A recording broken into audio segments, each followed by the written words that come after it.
좋아지려고 치과 치료를 받았는데 더 고생을 많이 하게 되고, 제가 환자분들을 진료하면서 깨달은 치과 의사로서의 시각을 말씀을 드려서 여러분들이 앞으로 자신의 건강은 자신이 책임져야 하니까 그런 것을 판단하는데 조금이나마 도움이 될 수 있는 그런 영상 내용을 담아보고자 합니다. 치과 치료 무엇보다도 당연히 잘 받는 게 너무나도 중요하죠. 그런데 치과에 오시는 분들이 다들 와서 좋게 치료를 받고 가시면은 너무나도 좋겠지만 반드시 그 과정에서 컴플레인은 생기게 마련이고요. 너무 안타깝지만 어떤 분은 치료를 받기 전이 오히려 더 낫지 않았을까라고 생각되는 그런 최악의 경우들도 발생할 수 있고, 아니면 치료 결과에 심리치료 같은 경우는 그 결과가 만족스럽지 않을 수가 있죠. 아니면 심리적인 게 아니더라도 임플란트 보철 치료를 받고 나서도 음식이 너무 많이 껴서 더 안 씻게 된다던가, 그러면 사실 도로 무기잖아요. 우리가 씹으려고 치료를 했는데 글로 못 씻게 된다고 하면은 너무 만족스럽지 못하겠죠. 그런 일들이 왜 생기는지 정말 하루에도 수십 명씩, 일주일이면 벌써 수백 명을 보고 그러는 많은 환자분들을 보는 가운데 가장 핵심을 꿰뚫는 한 가지 인사이트가 있어서 말씀을 드리고 싶어요. 그것은 바로 뭐냐면, 치료를 잘 받는 것도 굉장히 중요하지만 더 중요한 건 처음에 그 치료를 시작할지 말지를 결정하는 게 가장 중요하다는 거를 이제 치과 의사로서 진료를 하다 보니 깨닫게 된 겁니다. 대표적인 예로 충치 치료를 한번 예로 들어볼게요. 우리가 환자 입장으로서 치과 갔는데 여기 충치 있다라고 하면 어떤 생각이 들어요? 치료하라니까? 치료 받아야 되겠다. 아, 이거 심각한 상황인가? 혹시 내가 지금 신경치료도 해야 되나? 이런 걸 걱정을 하시잖아요. 그러니까 해야 되는 거는 해야 된다고 하면 당연히 해야 된다라고 생각을 한다는 얘기죠. 근데 정답이라는 게 없어요.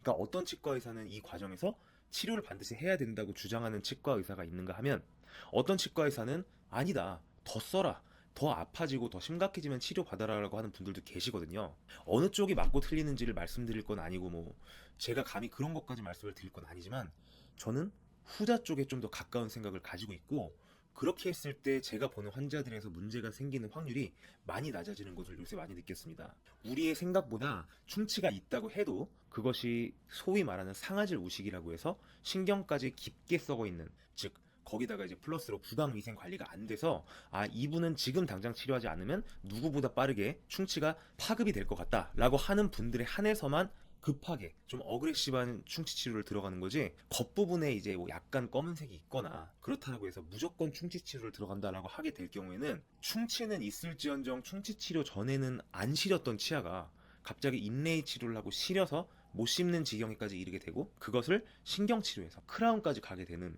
그런 좀 치료의 스케일이 커지는 경우들이 생각보다 있는 것 같습니다. 따라서 환자와 치과 의사가 모두 행복해지기 위해서는 때로는 치료를 당장 들어가지 않고 일단은 지켜보는 게 답인 경우도 많다라는 인사이트를 요새 얻게 된 거죠. 그리고 좋은 치료 결과가 나오기 위해서 또 중요한 거는 뭐냐면, 결국 병원을 선택하는 일이죠. 어떤 치과에서 치료를 받을 것이냐, 이거는 치과 의사인 저한테도 너무 어려운 문제인 것 같아요.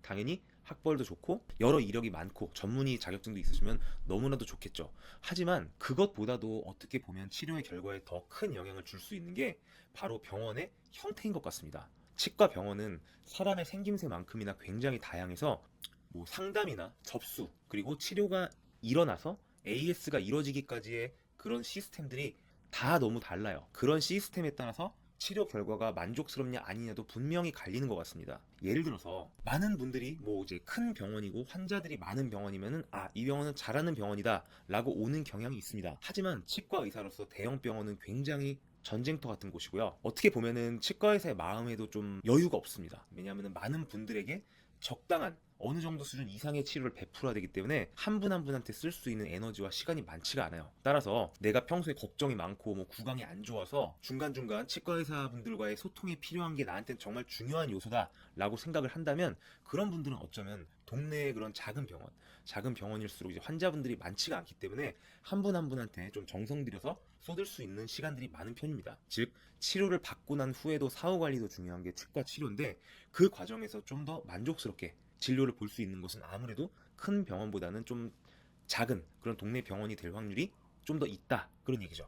물론 이제 대형 병원일수록 아무래도 대형 병원에 계신 치과의사 원장님들이 많은 환자분들을 보다 보니까 좀 더 데이터 수도 많고, 그것이 가장 중요한 점이라고 생각하시는 분들은 대형 병원을 가시면 됩니다. 하지만 앞에서 말씀드린 것처럼 나는 치과의사와의 소통을 통해서 좀 더 장기 프로젝트인 게 나에게 맞는 치료다라고 믿고 판단하신다면 그렇게 하시면 좋다는 얘기죠. 올바른 의료인으로서의 역할은 최대한 성심성의껏 상담을 해서 환자분으로 하여금 스스로 선택할 수 있게 하는 진료가 맞다고 생각을 합니다. 그럼에도 불구하고 제가 생각했을 때 이건 조금 별로다라고 느껴지는 걸 조심스럽게 말씀을 드리면, 치료를 상담하는 과정에서 치과 의사의 개입이 없는 경우는 조금 좋지는 않다고 생각이 됩니다. 치과 상담 과정이 저는 매우 중요하다고 생각을 하는 게, 항상 중요한 대전제는 치과 의사도 사람이라는 얘기죠. 환자분들 입장에서도 원장님과 얘기를 해보면 이분이 꼼꼼하게 내 진료를 봐주실 분인지 아닌지를 본능적으로 다 느낌이 옵니다. 따라서 직접 말씀을 나누고 걱정이 되는 게 있으면 물어보면서 그렇게 치과 치료를 결정을 해야 결과적으로 이제 환자분들과 치과의사의 팀워크가 잘 맞아서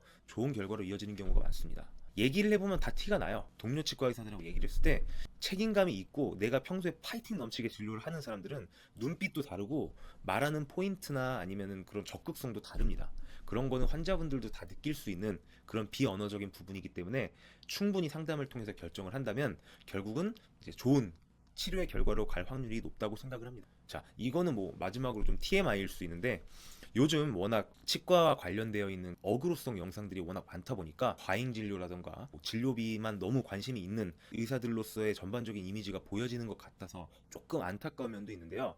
동료들이나 아니면 선배들하고 치과 의사들하고 소통을 하다 보면 주말까지도 정말 환자들에게 좋은 진료를 베풀기 위해서 세미나도 다니면서 했던 치료에 대해서 주말에 다른 얘기를 하고 주말을 즐겁게 보낼 수도 있는데, 진료에 대해서 고민하면서 보내는 그런 치과의사, 성실하신 좋은 원장님들도 정말 많이 있습니다. 치료하기 전에 원장님과 이 치료가 꼭 필요한지, 그리고 궁금한 것이나 우려되는 점을 말씀을 드려서 이 원장님께서는 정말 내 걱정되는 부분을 잘 해소를 해주실 수 있을지에 대한 느낌을 받고 치료를 신중히 결정을 하신다면 치과 때문에 고생하는 일은 많이 줄어들 거라고 생각을 합니다. 다시 한번 높아지면 말씀을 드리면, 치과 치료는 분명히 제때 받아야 되는 치료가 맞지만 아무래도 치과 치료의 성격 자체가 예방보다는 소 잃고 외양간 고치는 치료들이 많아요. 따라서 정말 소를 잃기 직전이어서 지금 외양간을 고쳐야 되는 상황인지를 무조건 이제 맹목적으로 치과만 믿고 따라갈 게 아니라 스스로 좀 더 비판적으로 보시면 어떨까라는 인사이트를 여러분들과 나누고자 영상 촬영해 봤습니다.